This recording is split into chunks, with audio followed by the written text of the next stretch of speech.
un enfoque de eso.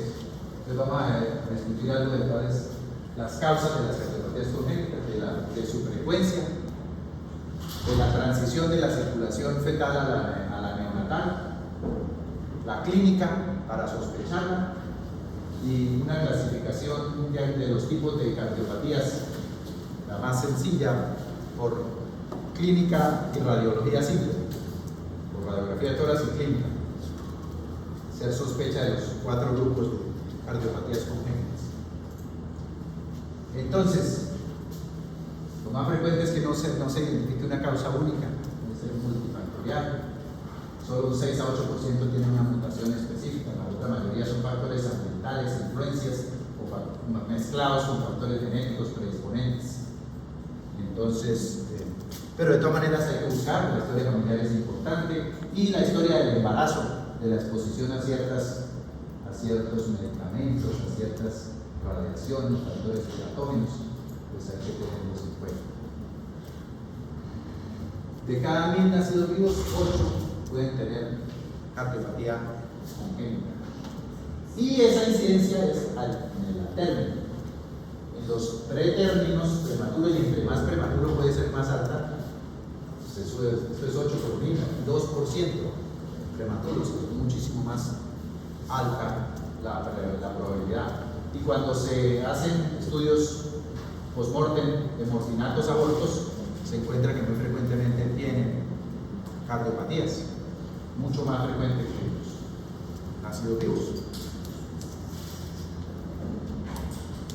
Entonces, esto para decir, ahí hay ciertas cosas, ciertos trastornos genéticos que predisponen más a ciertos tipos de cardiopatías, pero pues no vamos a entrar en eso. Recordar, esto lo voy a decir con la doctora Olga, creo que ella les menciona esto cuando hablan de adaptación neonatal, porque el bebé al nacer tiene que cambiar su circulación fetal por la circulación ya extrauterina, porque a nivel fetal en útero el bebé, los pulmones no se han expandido, o sea, son todavía, solamente reciben circulación nutriente, pero no hacen la función respiratoria. ¿Quién hace la función respiratoria del intercambio de oxígeno en el útero? La placenta. Los pulmones no, son de alta resistencia, están colapsados, entonces que reciben muy poca circulación, tienen alta presión y poca circulación, poco flujo, porque están colapsados. Entonces la presión pulmonar es más alta que la presión sistémica.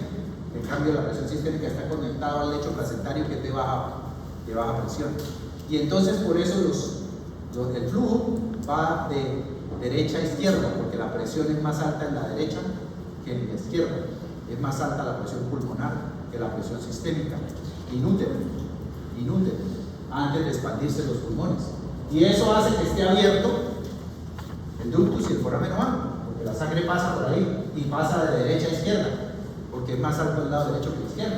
Y eso le garantiza que se oxigene, pero en la placenta. Pues hay alta resistencia pulmonar, baja resistencia sistémica por el lecho placentario, por eso está abierto esto, y el chut inútero, la sangre corre del lado derecho del corazón al lado izquierdo, porque son más altas las presiones pulmonares que la sistémica. Y eso se invierte cuando se expande el pulmón. Cuando ocurre el nacimiento y se expande el pulmón, cae la resistencia pulmonar, cae la presión pulmonar, y en cambio se colapsa el cordón o se pinza, y eso aumenta en cambio la resistencia sistémica. Entonces la presión va a ser más alta izquierda que derecha, y los chuns se invierten, y al invertirse la forma del foramen y la forma del ducto está hecho para, si la sangre trata de volverse, ellos se cierran, primero funcionalmente y luego anatómicamente se fibrosan. Ahí está el gran lecho placentario, la circulación que es de derecha a izquierda, por el ductus y por el foramen ovano. Pulmón colapsado de alta resistencia, y nace y cambia, cae la resistencia pulmonar, aumenta la sistémica, se aumenta el retorno venoso, el pulmón al corazón izquierdo, aumenta las presiones izquierdas, y entonces se invierte la dirección del flujo, y eso hace que se cierre el foramen primero fisiológicamente y luego ya se Cuando no ocurre esa transición adecuadamente, el pulmón tiene problemas, o el niño se asfixia, o no se expande, hay deficiencia surfactante, hay asfixia, hay acidosis. Eso va a hacer que está inmaduro, persiste la circulación fetal y entonces hay hipertensión pulmonar y eso hace que también haya más probabilidad de que el ductus no se cierre y eso le empeora todavía más el cuadro. Persiste el ductus arterioso persistente y el foramen oval no se cierra, casi una CIA tipo postio primo, es por el foramen oval que no se cierra, CIA. Entonces se habla de las cardiopatías de la transición. Cuando la transición fetal neonatal no se da adecuadamente, no se cierra, no se cambia la fisiología y persiste la fisiología fetal. Entonces se habla de cardiopatías de la transición y una de esas es el ductus y la CIA tipo foramen oval. Generalmente es por problema de la transición, no se cierra. Bueno, entonces lo otro de la clínica, es muy importante que el médico general, el pediatra, el médico familiar esté atento a sospechar la cardiopatía congénita, a tamizarla, a detectarla. Las manifestaciones clínicas van a depender de qué tipo de cardiopatía es y de la repercusión que tenga esa cardiopatía en la función del corazón, de qué tanta falla cardíaca le produce. ¿Ya tuvieron la clase con la doctora Leonor de falla cardíaca? Entonces ya tienen adelantada la tarea. Muchas de las manifestaciones de cardiopatía son manifestaciones de falla cardíaca. Hay que sospecharlo cuando el paciente tiene manifestación de falla cardíaca o de sus mecanismos compensadores. Trata de compensar aumentando el gasto, y trata de compensar aumentando la descarga adrenérgica, y entonces hay manifestaciones de descarga adrenérgica como la hipersudoración. Entonces esas pueden ser las manifestaciones clínicas de la cardiopatía congénita.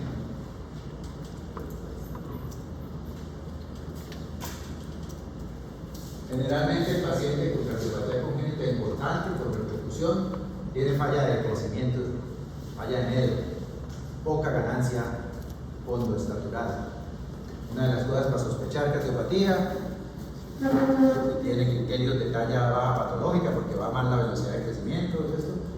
Una de las cosas que hay que estudiar es si pudiera tener una cardiopatía congénita.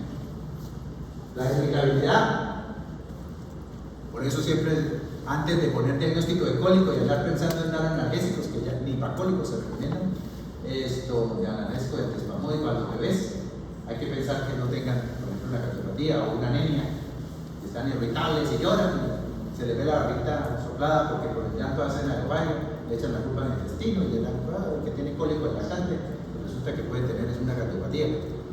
Entonces, tenganlo en cuenta. La sudoración profusa no explicada por el clima ni asociada con la alimentación, porque es frecuente que los niños suden, y sobre todo si el clima es cálido, y cuando se alimentan pues sudan. Pero ya una diaforesis excesiva de noche con clima frío, sin estar muy abrigado, pues habría que sospechar, sobre todo si está asociada a la falla de medio, a la irritabilidad o alteraciones de la succión o a problemas respiratorios recurrentes o crónicos. El paciente que no come, que no chupa bien, una de las cosas a descartar es la cardiopatía, falla de succión en el neonato. Los problemas respiratorios recurrentes, la tos crónica y la sibilancia recurrente, las cardiopatías con hiperflujo pueden producir esta manifestación. Entonces, a veces si no les rememora cuando manejo o si tiene otras cosas que le hagan pensar en cardiopatía, estudie la cardiopatía. Y un tamizaje importantísimo, neonatal, que no debe fallar, pero todavía falla, es la oximetría preconductal. Todavía hay muchos de nuestros centros, y ese dato no viene, no lo registran en la historia. En Florida sé que sí, pero en la UIMIS a veces se falla en eso, y en otros centros ni se diga. Usted va a buscar ese dato y no aparece registrado. Se debe tomar la oximetría preconductal. Lo uno, el problema es que no hay los oxímetros apropiados para neonatos en muchos centros todavía donde se atiende el parto. Donde se atiende el parto debería haber oxímetros apropiados para neonatos para antes del egreso hacerle la oximetría preconductal. Si hay una diferencia de más de 3% más en la oximetría pre y postductal, ese paciente no se puede ir, hay que hacerle ecocardiograma. Hay que hacerle ecocardiografía para diagnosticar eso. Y el examen neonatal y el examen de los pulsos, oximetría de pulsos también es muy importante, examinar a esos neonatos y palparles los pulsos, auscultarlos hoy también, pero palparle pulsos, la asimetría notoria de pulsos, superiores, inferiores, bajos en los miembros inferiores, hace pensar en qué cardiopatía congénita. Cuando hay muy poco pulso a nivel femoral.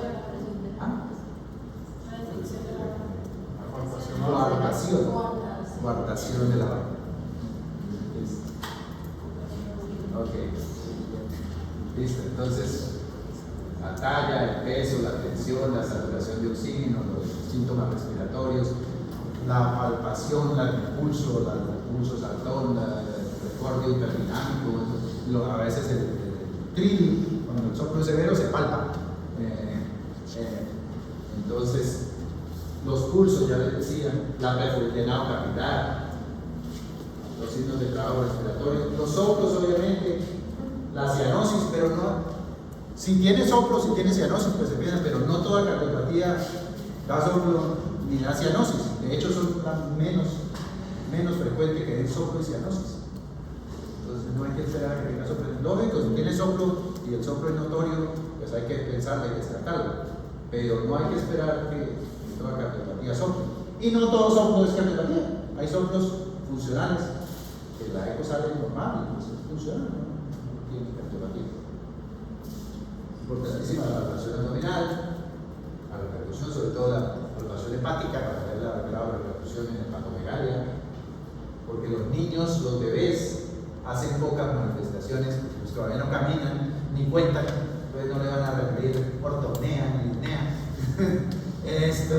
Entonces es muy importante la palpación abdominal y los edemas más que en miembros inferiores, por lo mismo que todavía no caminan los bebés, son más matinales en cara, edema palpebral y edema facial matinal, más que edema en miembros inferiores, en el bebé que todavía no se sienta, ese edema facial.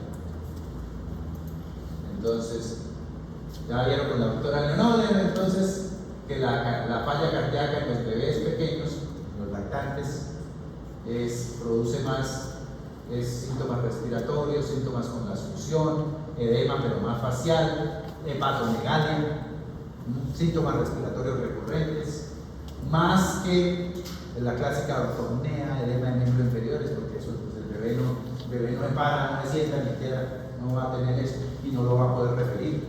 Hay un llanto sueño intranquilo que pudiera ser porque es lo que el bebé le hace, en lugar de hacerle ortopnea, lo que hace es llorar y no duerme cuando lo acuestan horizontal, porque se ahoga y entonces no duerme. Pero no le va a decir que se pone doble asmada. Listo. Entonces, la pobre ganancia postnatural. Y ya los mayores de 4 años, 6 años sí pudieran hacer síntomas ya más parecidos a los de la falla cardíaca del adulto.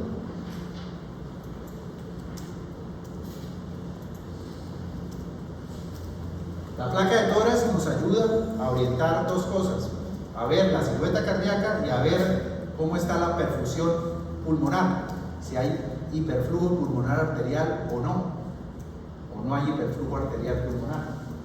Entonces, importante recordar, ahí lo de los criterios de cardiomegalia en lactantes, el índice cardiotorácico mayor de 0,6, ya por arriba de los 3 años es mayor de 0,5 para considerar cardiomegalia, midiendo el diámetro cardíaco sobre el diámetro torácico.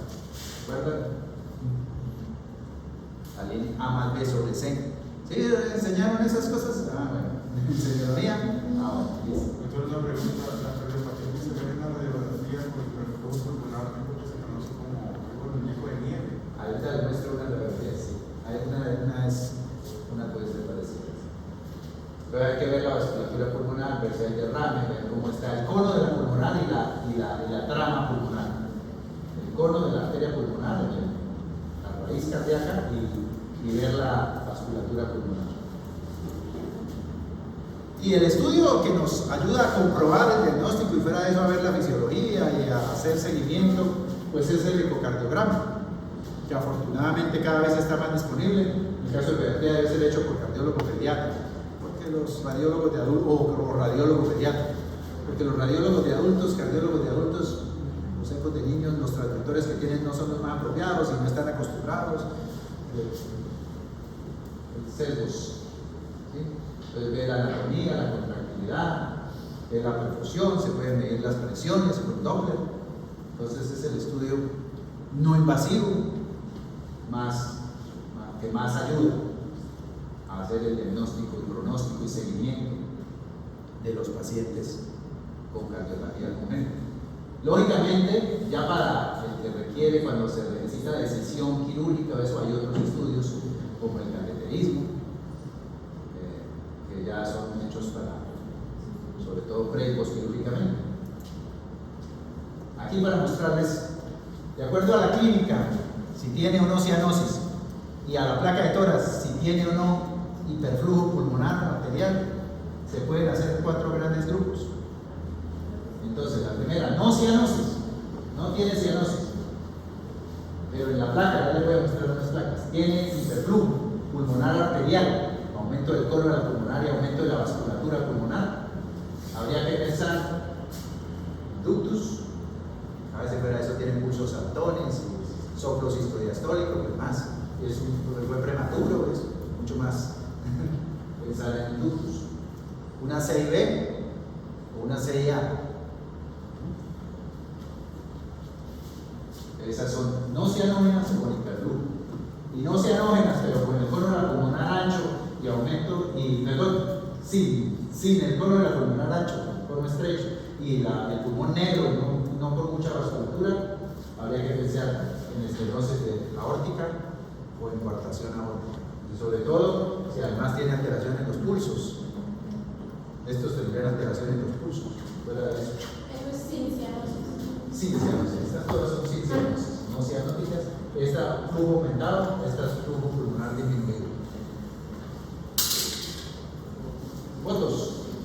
Entonces, el ductus no se cerró, sigue abierto, pero como ya el lado izquierdo de la presión es más alta, el chute va a ser de la aorta hacia la pulmonar, entonces se va a congestionar ese pulmón, se va a ensanchar la aorta, se va a haber hiperflujo, va a haber síntomas generalmente respiratorios. Él regresa aquí al lado izquierdo, entonces puede hacer falla izquierda, porque regresa mucha sangre, porque se baja por acá y se regresa. Y entonces puede haber falla izquierda, galope rápidamente, dependiendo también de la adaptabilidad. Entonces hay pulsos saltones, el soplo puede ser sistodiastólico o en maquinaria, pero no necesariamente. Más pensar en la enfermedad. El cono de la pulmonar está ensanchado, se ha bombado el cono de la pulmonar. Y lo del hiperflujo aquí no es tan notorio en esta placa, pero bueno, se dice que más de 2/3 que se vea el flujo, se vea la vasculatura, entonces habría hiperflujo y sería arterial pulmonar, porque además del hiperflujo hay ensanchamiento del cono pulmonar, entonces hiperflujo arterial pulmonar. Ahí no hay mucha cardiomegalia, ahí no habría cardiomegalia, pero sí hay hiperflujo arterial pulmonar porque el cono está ensanchado. Y si tiene un soplo sistodiastólico, pulsos saltones y esto, pues habría que pensar en ductus. La CIB no se cerró aquí en Secho, pasa la sangre hacia la derecha, eso hace que se sobrecargue el derecho, se sobrecargue el pulmón, se sobrecargue el hígado, para atrás.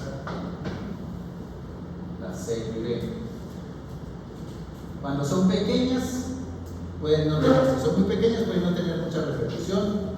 Si son no tan pequeñas, puede el soplo sentirse bastante, sobre todo sistólico, el mesocardio, muy notorio, pero a veces puede tener mucha repercusión, como esta que está aquí y no soplar, porque si es muy grande no crea turbulencia, y entonces puede no soplar y estar más mal. Puede no soplar y estar más mal el paciente. Entonces, por eso les digo que el soplo es relativo, porque si lo hay, pues hay que pensarlo, pero si no lo haya, no quiere decir necesariamente que está mejor.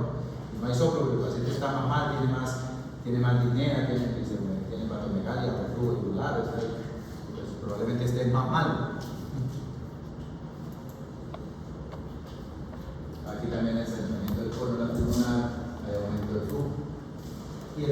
sería más sistólico el mesocardio, si hay sombra. Y signos de sobrecarga más derecha, de sobrecarga hepática, reflujo hepatobiliar.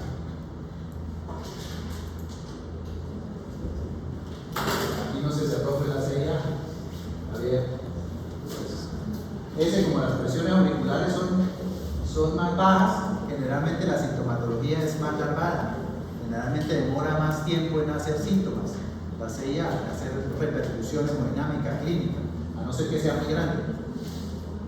Puede ser, es más difícil de detectar, pues bueno, se congestiona el pulmón, y hace entonces tos crónica, síndrome sibilante por el hiperflujo pulmonar, maneja como un asmático hasta que por ahí a veces se le pone la cama de un eco, porque puede no soplar, porque como las presiones son bajas, y si el orificio no es tan pequeño, las presiones son bajas, no hace turbulencia, entonces no sopla, no tiene cianosis la mayoría, pero tiene alteraciones pulmonares, tiene alteración del crecimiento de ese paciente. Entonces hay que pensarlo. Cuando mejora el paciente, los síntomas respiratorios, no crece bien, hagámosle el eco. Este realmente es normal, ¿verdad? Esa placa no es nada, realmente, porque realmente lo que pone la pulmonar habría que ponerle mucha fe para pensar que está ensanchado, ¿verdad? Realmente esta placa está así que normal, pero era un paciente con una CIA, pero la CIA puede no afectar mucho, lo que le digo, como las presiones auriculares bajas pueden no tener tanta repercusión en la imagen, pero sí hace la clínica, que hay que pensar. Coartación de aorta, esta sí es la que te digo, de con la palpación de los pulsos neonatales y la oximetría preconductal se detecta, porque es que esta cambia radicalmente. Si se maneja antes de las 48 horas de nacidos, generalmente se puede hacer por cateterismo con balón, se dilata eso y mejora rápido. Si el paciente se deja que se descompense y llegue en falla cardíaca, tiene muy mal pronóstico, altísima mortalidad, y ya generalmente no se puede hacer cateterismo, sino toca cirugía abierta con resección y eso, con muy mal pronóstico. Entonces es obligatorio sospecharla y diagnosticarla en el periodo neonatal, porque si no es una alta probabilidad de muerte. Y ahí la importancia de palpar los pulsos y hacer la oximetría preconductal. Sobre todo esta cardiopatía es la que obliga a eso, porque si usted no lo hace, lo condena. Si no se hace el diagnóstico oportunamente, lo condena a una alta probabilidad de muerte o de secuelas severas. Mientras si se detecta tempranamente y se le hace el cateterismo con balón, tiene muy buen pronóstico. La coartación de aorta.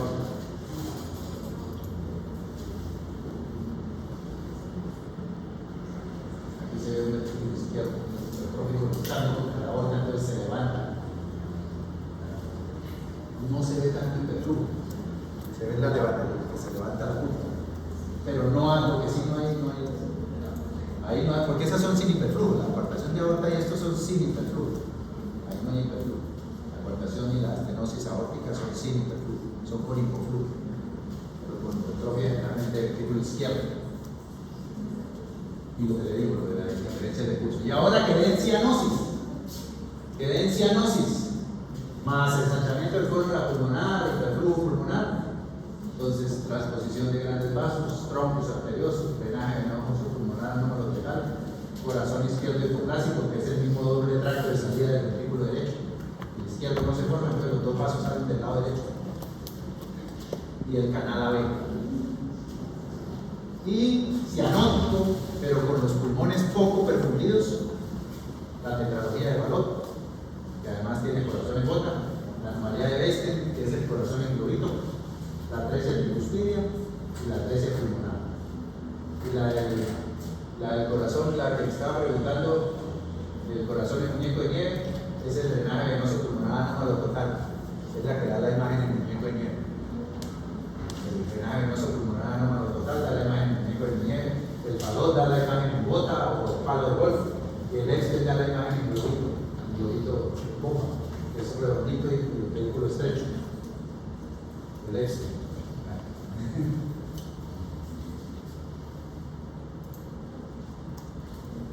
Transposición, la aorta en lugar de salir del izquierdo sale del derecho y la pulmonar del izquierdo, lógicamente para que esto sea compatible con la vida tiene que tener comunicaciones, porque si no, no sería compatible, no se podría oxigenar.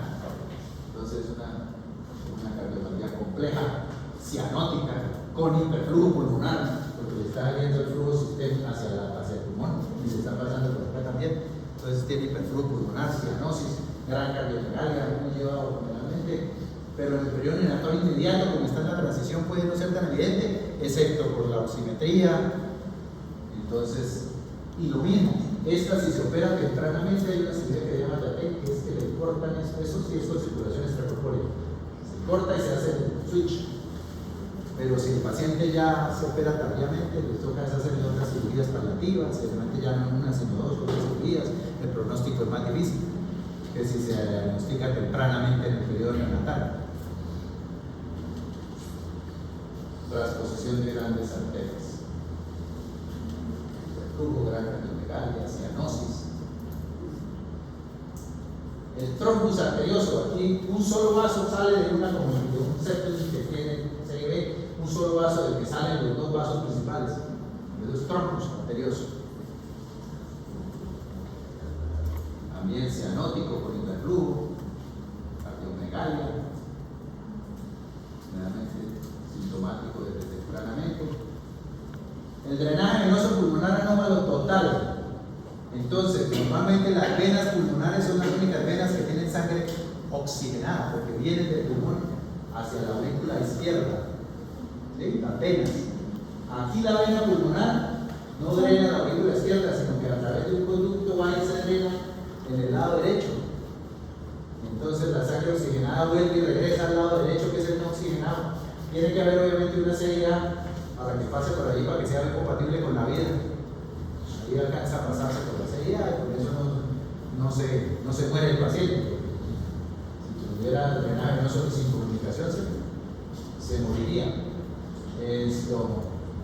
Doctor, las patologías no se ven en las ecografías.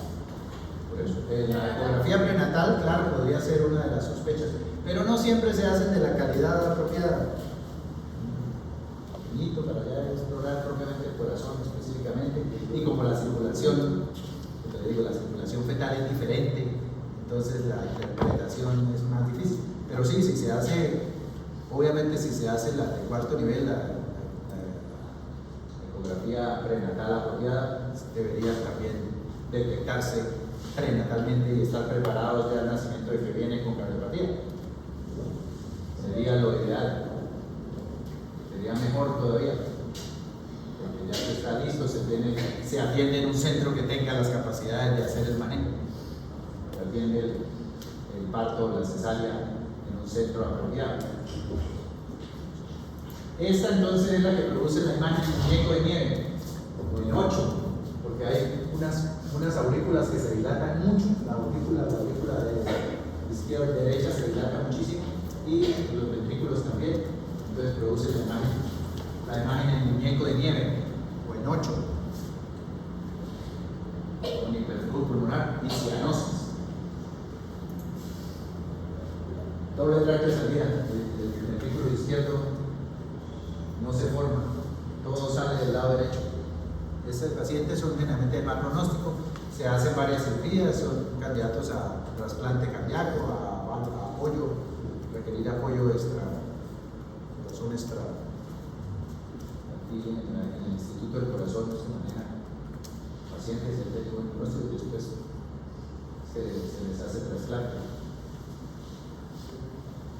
Pero es una operación severa, generalmente da muchos síntomas tempranos, cianosis, hiperflujo.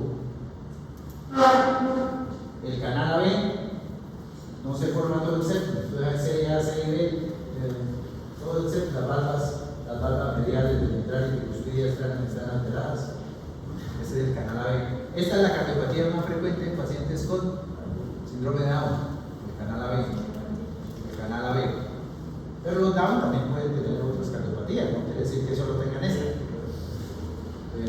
Pero esta se asocia con Down, el canal AB. Gran cardiomegalia, cianosis, hiperflujo pulmonar. Y estas son por hipoflujo, cianosis, pero por el pulmón poco perfundido, negro, el pulmón negro. le llega poco oxígeno al pulmón, le llega poca sangre, perdón, entonces se ve negro. La tetralogía, hipertrofia del septum, vestibular, reposición, cabalgamiento de aorta, CID. Y esta es la que produce la imagen en bota o en palo de golf. Vehículo estrecho, pulmón poco perfundido, pulmón negro, vehículo estrecho y ventrículos ensanchados. Entonces la imagen en palo de golf o en bota. Paciente con cianosis o hace crisis de cianosis cuando llora, pues, crisis cianóticas porque no le sale la sangre hacia el pulmón, porque tiene el cabalgamiento y tiene hipertrofia del septum que impide la salida de la sangre hacia la pulmonar, hacia la arteria pulmonar. Por eso el vehículo es estrecho y por eso tiene hipoflujo pulmonar y cianosis. Y el Epstein, que es que aquí está dosado, esta valva, esto está estrecho, entonces tampoco sale la sangre bien hacia el pulmón en el Epstein. Y además pues tiene su CIA. Y entonces da la imagen de corazón en globito, en bombita, vehículo estrecho, pequeñito y bomba de agua, el corazón en bombita, con cianosis e hipoflujo pulmonar y cianosis. La atresia tricuspidia no se forma, la valva, no pasa la sangre hacia el ventrículo por ahí, le llega al ventrículo derecho a través de las comunicaciones por el otro lado. Es que llega al ventrículo derecho, CIA, llega al ventrículo derecho, aquí tiene tapada la vía. Entonces eso va, por eso hay hipoflujo pulmonar y cianosis, porque para que llegue al pulmón entonces tiene una ruta larga. Cianosis, hipoflujo pulmonar, cardiomegalia, levantamiento de punta, cianosis. Y la atresia pulmonar, aquí es la válvula pulmonar la que está cerrada, entonces le llega, es por el ductus. Esta es una de las cardiopatías ductus dependientes, que hablan, por las que dicen que a los neonatos no se les debe colocar oxígeno en alto flujo, si no se está seguro que no tengan esto, porque si usted le coloca oxígeno a alta flujo, concentración, le cierra el ducto y lo mata, porque es el único lado por donde le llega la sangre al pulmón. A eso es ductus dependiente, si usted le cierra ese ductus sin abrirle acá. Y una de las cosas que sí hace que se cierre el ductus es colocar oxígeno a alta concentración, el acetaminofén, el ibuprofeno, cierran el ductus. El hipoflujo pulmonar, cardiomegalia generalmente notoria, descompensación izquierda, levantamiento de punta. ¿Listo? Eso era lo que quería comentarles de hemorragias y cardiopatías.